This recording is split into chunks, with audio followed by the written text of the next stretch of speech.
Hi, welcome to ಖುಷಿ ಖುಷಿ YouTube channel.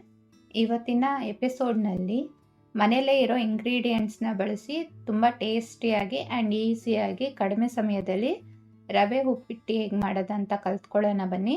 ಅದಕ್ಕಿಂತ ಮುಂಚೆ ನಮ್ಮ ಚಾನಲ್ನ ಸಬ್ಸ್ಕ್ರೈಬ್ ಮಾಡಿಲ್ಲ ಅಂದರೆ ಪ್ಲೀಸ್ ಸಬ್ಸ್ಕ್ರೈಬ್ ಮಾಡಿ.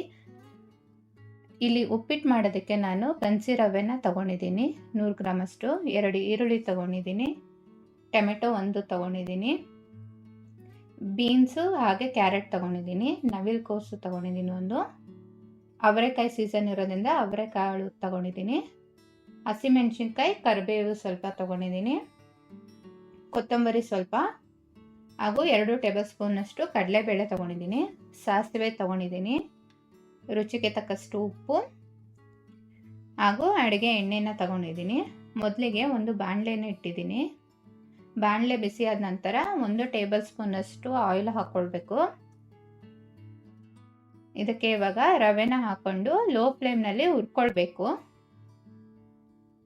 ಗ್ಯಾಸ್ನ ಲೋ ಫ್ಲೇಮ್ನಲ್ಲೇ ಇಡಿ, ಇಲ್ಲಾಂದರೆ ರವೆ ಸೀದೋಗುತ್ತೆ.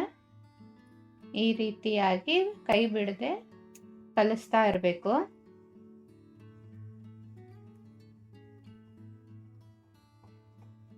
ಈಗ ಇದಾಗಿದೆ, ಇದನ್ನ ತಣ್ಣಗಾಗಕ್ಕೆ ಬಿಡೋಣ. ಈಗ ಅದೇ ಬಾಣಲಿಯಲ್ಲಿ ಆಯಿಲ್ನ ಹಾಕೊಳ್ತಾ ಇದ್ದೀನಿ. ಆಯಿಲ್ ಬಿಸಿ ಆದ ನಂತರ ಇದಕ್ಕೆ ಸಾಸಿವೆನ ಹಾಕೊಳ್ಬೇಕು. ಸಾಸಿವೆ ಸಿಡಿದಾದ್ಮೇಲೆ ಇದಕ್ಕೆ 2 ಟೇಬಲ್ ಸ್ಪೂನಷ್ಟು ಕಡಲೆಬೇಳೆ ಹಾಕೊಳ್ತಾ ಇದ್ದೀನಿ. ಇದು ಸ್ವಲ್ಪ ಕಲರ್ ಬರೋವರೆಗೂ ಫ್ರೈ ಮಾಡ್ಕೊಳ್ಬೇಕು. ಇದಾದ ನಂತರ ಇದಕ್ಕೆ ಈರುಳ್ಳಿನ ಹಾಕೊಳ್ಬೇಕು. ಈರುಳ್ಳಿ ಸ್ವಲ್ಪ ಸಾಫ್ಟ್ ಆಗೋವರೆಗೂ ಫ್ರೈ ಮಾಡ್ಕೊಳ್ಳೋಣ. ಈಗ ಇದಕ್ಕೆ ಕರಿಬೇವು ಹಾಗೂ ಹಸಿಮೆಣಸಿನ್ಕಾಯಿನ ಬಳಸ್ತಾ ಇದ್ದೀನಿ. ಮೀಡಿಯಂ ಫ್ಲೇಮ್ನಲ್ಲಿ ಇದನ್ನೆಲ್ಲ ಫ್ರೈ ಮಾಡ್ಕೊಳ್ಬೇಕು.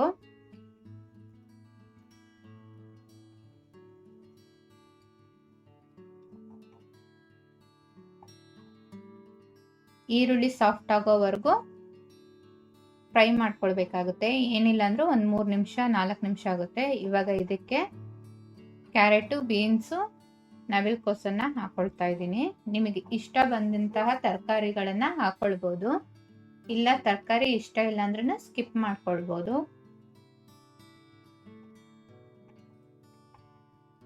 ಇದನ್ನೆಲ್ಲ ಕ್ಲೀನಾಗಿ ಮಿಕ್ಸ್ ಮಾಡ್ತಾ ಫ್ರೈ ಮಾಡ್ಕೊಳ್ಬೇಕು.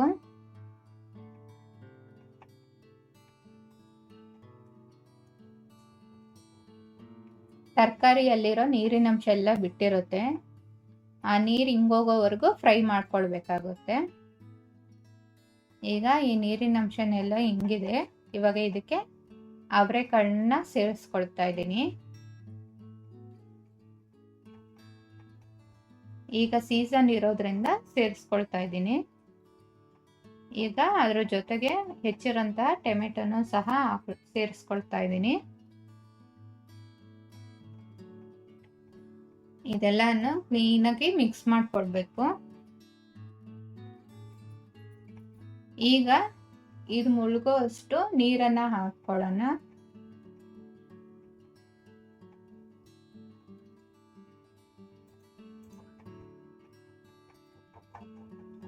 ನಾನಿಲ್ಲಿ ಒಂದು ದೊಡ್ಡ ಗ್ಲಾಸಲ್ಲಿ 1-2 ಗ್ಲಾಸ್ ಅಷ್ಟು ನೀರನ್ನ ಸೇರಿಸ್ಕೊಳ್ತಾ ಇದ್ದೀನಿ.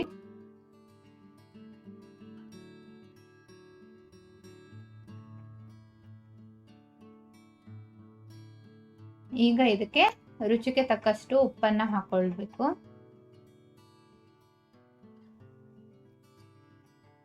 ಇದಕ್ಕೆ ಅರಿಶಿನ ಬೇಕಾದ್ರೂ ಸೇರಿಸ್ಕೊಳ್ಬಹುದು. ಇಲ್ಲಿ ನಾನು ಅರಿಶಿನ ಬಳಸ್ತಾ ಇಲ್ಲ. ತರಕಾರಿ ಫುಲ್ ಬೇಯೋವರೆಗೂ ನಾವು ಬೇಯಿಸ್ಕೊಳ್ಬೇಕು.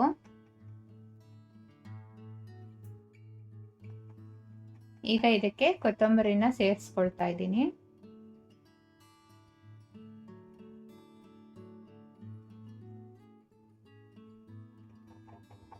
ತರಕಾರಿ ಹಾಗೂ ಅವರೆಕಾಳೆಲ್ಲ ಬೆಂದಿದೆ ನೋಡಿ. ಈ ರೀತಿಯಾಗಿ ರವೆನ ಸ್ವಲ್ಪ ಸ್ವಲ್ಪವಾಗಿ ಸೇರಿಸ್ಕೊಳ್ಬೇಕು. ಗ್ಯಾಸ್ನ ಲೋ ಫ್ಲೇಮ್ನಲ್ಲಿಟ್ಟು ಸೇರಿಸ್ಕೊಳ್ಳಿ. ಈ ರೀತಿಯಾಗಿ ಒಂದು ಕೈಯಲ್ಲಿ ರವೆನ ಹಾಕೊಳ್ತಾ ಇರಬೇಕು, ಒಂದು ಕೈಯಲ್ಲಿ ಕಲಿಸ್ಕೊಳ್ತಾ ಬರಬೇಕು, ಇಲ್ಲಾಂದರೆ ರವೆ ಗಂಟು ಕಟ್ಟುತ್ತೆ.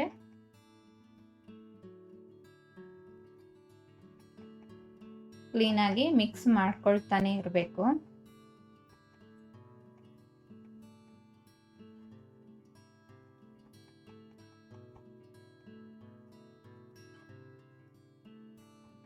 ನಿಮಗೆ ಉಪ್ಪಿಟ್ಟಿಗೆ ನೀರು ಸಾಲಿಲ್ಲ ಅಂತ ಹೇಳಿದ್ರೆ ಇದಕ್ಕೆ ತಣ್ಣೀರು ಹಾಕೊಳ್ಕೋಬೇಡಿ. ಬಿಸಿನೀರನ್ನ ಕಾಯಿಸಿ ಅದಕ್ಕೆ ನಿಮಗೆ ಎಷ್ಟು ನೀರು ಬೇಕೋ ಅಷ್ಟನ್ನು ಸೇರಿಸ್ಕೊಳ್ಬೋದು. ಈಗ ಲಿಡ್ ಕ್ಲೋಸ್ ಮಾಡಿ ಒಂದು 3 ನಿಮಿಷಗಳ ಕಾಲ ಬೇಯಿಸ್ಕೊಳ್ಬೇಕು. ನೋಡಿ, ಇವಾಗ ರವೆ ಬೆಂದಿದೆ. ಕ್ಲೀನಾಗಿ ಮಿಕ್ಸ್ ಮಾಡ್ಕೊಳ್ಳೋಣ. ನೋಡಿದ್ರಲ್ಲ ಎಷ್ಟು ಈಸಿಯಾಗಿ ಮನೇಲೇ ಇರೋ ಇಂಗ್ರೀಡಿಯೆಂಟ್ಸ್ ಬಳಸಿ ಮಾಡಬಹುದು ಅಂತೇಳಿ. ನೀವು ಮಾಡಿ ಹೇಗಿತ್ತು ಅಂತ ನನಗೂ ತಿಳಿಸಿ. ಹಾಗೆ ಸಬ್ಸ್ಕ್ರೈಬ್ ಮಾಡಿ.